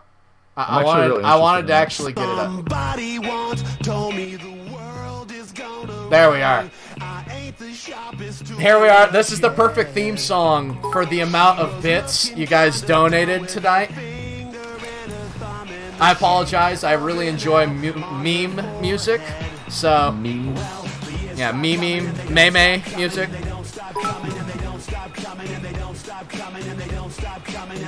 Oh, I missed it.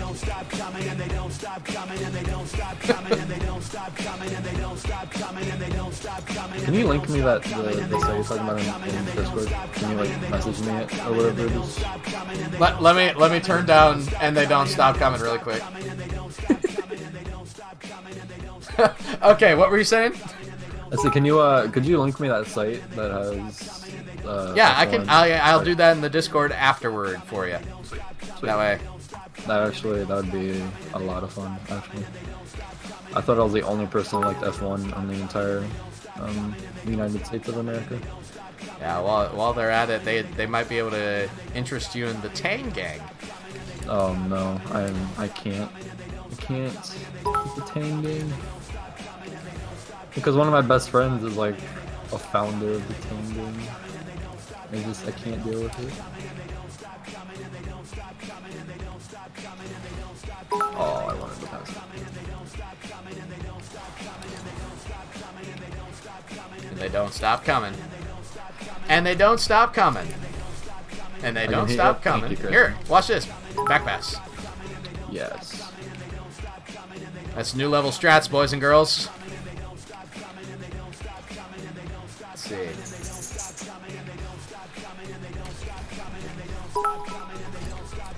If the never-ending they don't stop comings does annoy anybody, just let me know in the chat. I will turn it off. But it literally is the perfect theme song for the amount of bit donations that have happened tonight. Still getting notification on bits that were donated literally 20 minutes ago.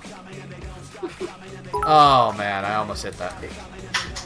Oh, there you go. There you go. Okay, we're gonna focus on trying to get on top of this game because I. Oof.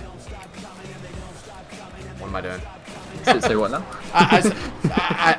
I said I was gonna focus on trying to win this game because I felt bad, but now I've completely destroyed myself. What can I say? We're giving up on that. Yeah, we are completely throwing. I might call this as the last game. Just so that we can get into go the. Play some F1. You gotta play some F1, bro. Yeah, I do have to play some F1. What I'm gonna actually end up doing is I'm gonna close out the stream and I'm gonna restart it up just so I can keep the episodes separate from all my other streams. Oh, you got this! I'm sorry, I'm washed. I was like, I'm going for the demo. I'm going for the demo. Oh, I missed. Oh my god, he missed.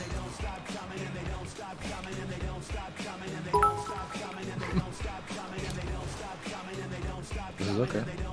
They don't score. Yes. Because I am a defensive wall. I can't- knew Azu was the defensive wall of Season That's- 3 and Season 4. As will I am always the be- defensive wall of 4 and 5. Oh, okay, that's fine. Azoi will always be the best defensive player I've ever played with on the team. Yeah, Azu was nuts. And that's saying something because I'm playing like at Champ 2, Champ 3 level right now, and he was, when we were teaming up, we were all fighting to get in Diamond, and he's still the best defensive player I've ever played with. It's actually insane how good he was. I mean, granted, his camera settings were possible, so it makes sense that he was good at defense. Back pass? Passing.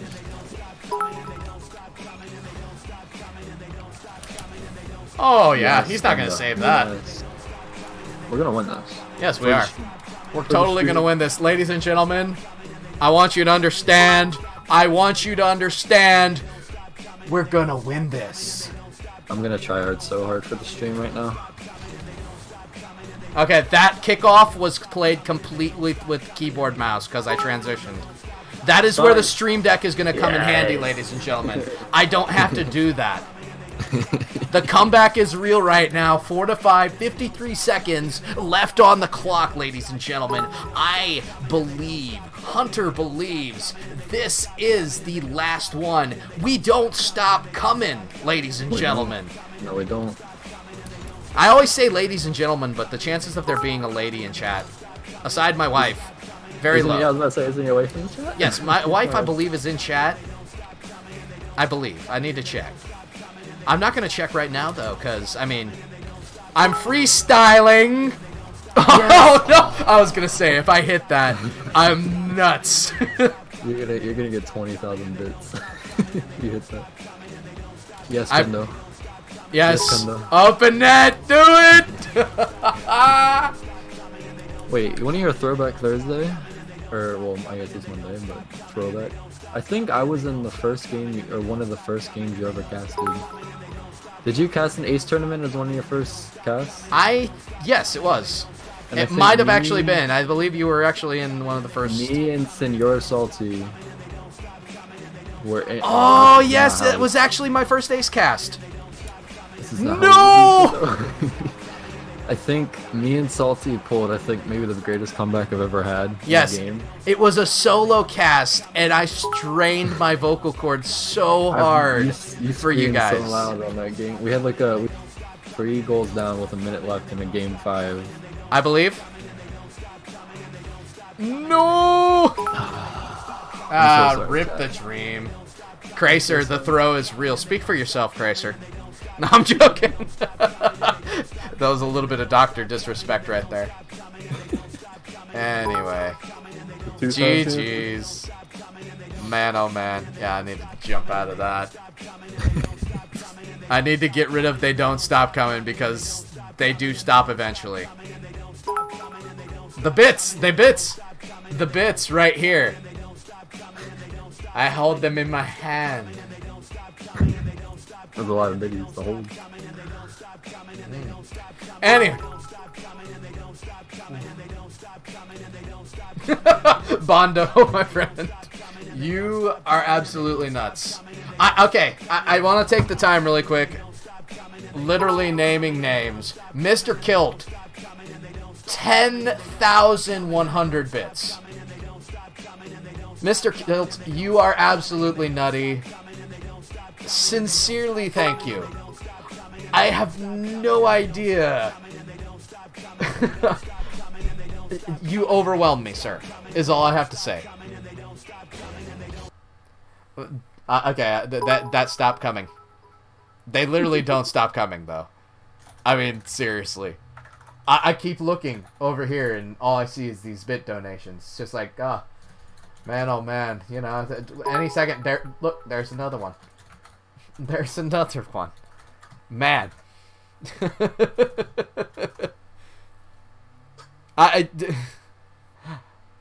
But yeah. They seriously don't stop coming. Mr. Kilt, thank you. You are amazing. The amount of support you've put out today, I literally don't deserve it, and thank you. You are a saint. Apollo, 2,100 bits. Bondo, 1,501 bits. Mbizzle, 517 bits. Cracer, 500 bits. Aragon, 500 bits. Hunter, sneaking in with the 100 bits, all the while playing with me. So you, sir, are a madman. And then Bumney, sneaking in also with the 10 bits. I guarantee there's more bit cheers because they don't stop coming, and they don't stop coming. You guys are nuts. Thank you. Wow. Absolutely wow. Big improvements coming to the Kando Slice channel very, very soon. And I want to personally thank every single one of you. You guys are overwhelmingly amazing. Absolutely overwhelmingly amazing. You made my night. You made Hunter's night. And I guarantee you guys made Jay's night too, because some of the questions that you guys came up with were golden. He literally DM'd me afterwards like, that was a great interview. And I'm like, yes, it was. Thank you so much for coming on. So everyone, thank you. I really do thank you very much for the support. 10 episodes of MLD Monday, and I hope to make it even more. Mr. Kilt single cheer donations as well.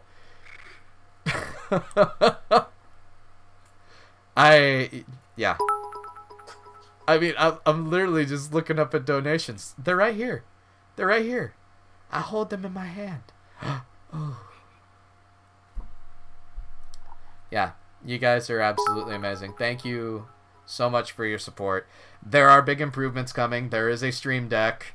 There will be sound drops. One of the first things that I saw with the new Stream Deck update, they add the ability to have sound drops from the Steam Deck.